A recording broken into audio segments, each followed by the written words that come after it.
আরজিকর আবহে ফের আক্রান্ত চিকিৎসক নার্স এবার সাগর দত্ত মেডিকেল কলেজ হাসপাতালে। সেখানকার পরিস্থিতি রীতিমতো উত্তপ্ত। গতকাল রোগী মৃত্যুকে কেন্দ্র করে সাগর দত্ত হাসপাতালে একেবারে ধুন্ধুমার পরিস্থিতি তৈরি হয়। 5 তলার ওয়ার্ডে ঢুকে পড়েন বাইরে থেকে অন্তত 20-25 জন এবং তারাই রীতিমতো চড়াও হন চিকিৎসক নার্সদের উপরে, তাদেরকে মারধর করা হয়। রোগীর পরিজনরাই এই গোটা ঘটনা ঘটিয়েছে এমনটাই অভিযোগ। আর এর প্রতিবাদে সুরক্ষা নিরাপত্তার দাবি তুলে এবার কর্মবিরতি জুনিয়র ডাক্তারদের সাগর দত্ত মেডিকেল কলেজে। বিক্ষোভ নার্সদেরও।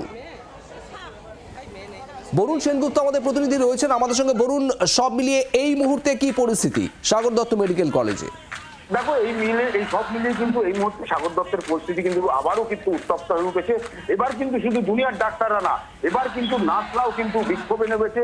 তাদের যেটা দাবি, তাদের কোনো নিরাপত্তা নেই সাগর দত্ত হসপিটালে।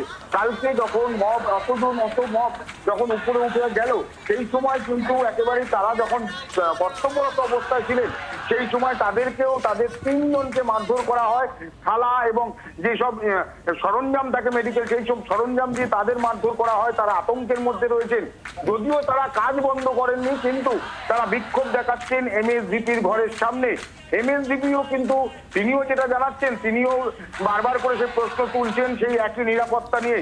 তিনি বলছেন যে নিরাপত্তা কিছুটা হলেও বাড়ানো হয়েছে, কিন্তু এটা যথেষ্ট নয়, আরো নিরাপত্তা বাড়াতে হবে। তার কারণ এত বড় সাগর দত্ত হসপিটাল, সেখানে এত যুগান্ত থেকে প্রচুর রোগী আসে। সেখানে এই সামান্য কিছু যে পুলিশ স্টাফ দিয়ে কিন্তু সামলানো যাবে না, এমনটাই কিন্তু তার দাবি। তিনি কিন্তু কার্যত মেনে নিয়েছেন যে একেবারেই নিরাপত্তার যে অভাব যেটা রয়েছে, খামতি রয়েছে এখনো পর্যন্ত, সেটা কিন্তু তিনি কার্যত মেনে নিয়েছেন। পাশাপাশি নার্সিং স্টাফ যারা রয়েছেন তারা কিন্তু বারবার করে জানাচ্ছেন যে এই যে ঘটনা, এই ঘটনা কিন্তু একেবারেই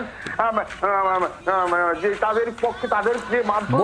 জুনিয়র চিকিৎসকরা তো কর্মবিরতিতে সামিল হয়েছেন, তারা কি বলছেন আজ?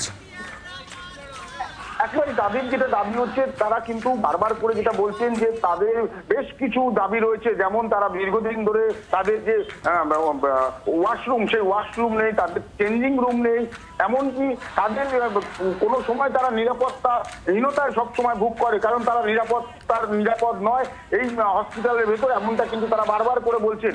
কারণ গতকালও তার দেখা গিয়েছে যে তার 3 জন নার্সিং যারা রয়েছেন তারা কিন্তু মার খেয়েছে। কতক্ষণ কর্মবিরতি চালাবেন জুনিয়র চিকিৎসকরা, বলুন সে বিষয়ে কিছু বলছেন তারা? একেবারে জুনিয়র চিকিৎসকরা যেটা বলছেন যে তারা কিন্তু আজকে তো কর্মবিরতি চালাবেন, একটু কিছুক্ষণ পরেই তাদের জিবি মিটিং হবে এবং জিবি মিটিং এর পরেই তারা কিন্তু এই কর্মবিরতি। বলুন যে আমরা পেশেন্ট পার্টি বা অন্যান্য কারণে তাদের হাতে মার খাবো, আমরা পরিষেবা দিতে এসেছি, তো আমাদের সিকিউরিটি কোথায়? সিকিউরিটির অথরিটিকে সিকিউরিটিদের এভাবে বলা রয়েছে তারা যদি মার খায় তারা মার খাবে, কিন্তু হ্যাঁ অবশ্যই আমরা নার্সিং স্টাফ ঠিক আছে, আমাদের অন্যান্য সহকর্মীরা ছিলেন, ঠিক আছে, আমরা তো তাদেরই সহকর্মী। আতঙ্কিত তো অবশ্যই। আপনারা বলুন, আমরা যদি পেশেন্টকে পরিষেবা দিতে গিয়ে আমাদের সঙ্গে যদি এরকম ঘটনা ঘটে, এরকম তো যে কোনো কারোর সঙ্গে ঘটতে পারে, এটা তো খুব স্বাভাবিক ব্যাপার, এটা তো বোঝা উচিত। অবশ্যই আমাদের অথরিটিকে জানাচ্ছি, এইটুকুনি তো তাদের করাই উচিত। আমাদের সিকিউরিটিরা তাদের কোনো স্টেপ নেবার ক্ষমতা নেই। তাদেরকে বলা হচ্ছে, বুঝতে পারছি না, খুবই আতঙ্কিত। 2021 সালে এই আমার সঙ্গে ওয়ার্ডে 100 জন পেশেন্ট পার্টি 4 মাসে দাঁড়িয়ে আছে, আমি একা নার্সিং স্টাফ, সুপির পুলিশ দাঁড়িয়ে আছে।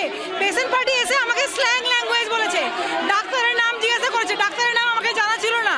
ডাক্তারের নাম যখন আমি বলতে পারিনি, তখন আমাকে বলেছে কাউন্সিলর আমাকে এসে বলেছে ডাক্তারের নাম বলবি না, ডাক্তারের সঙ্গে শুবে কি করে।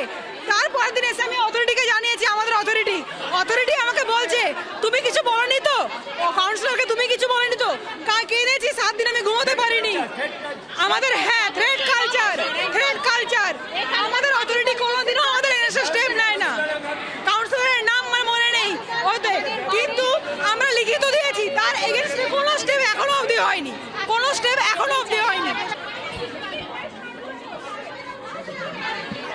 নার্সরাও বিক্ষোভে সামিল। সাগর দত্ত মেডিকেল কলেজের ছবি, একেবারে সরাসরি যে ছবি আপনারা দেখছেন, সেখানে নার্সরা নানা অভিযোগ তুলছেন কিভাবে তাদের বারবার হেনস্থা হতে হয়েছে এবং গতকালের ঘটনার পর তারাও এবার জুনিয়র চিকিৎসকদের যে ক্ষোভ, তাদের যে কর্মবিরতি, তার পাশে এসে দাঁড়াচ্ছেন, তারাও বিক্ষোভে সামিল হয়েছেন।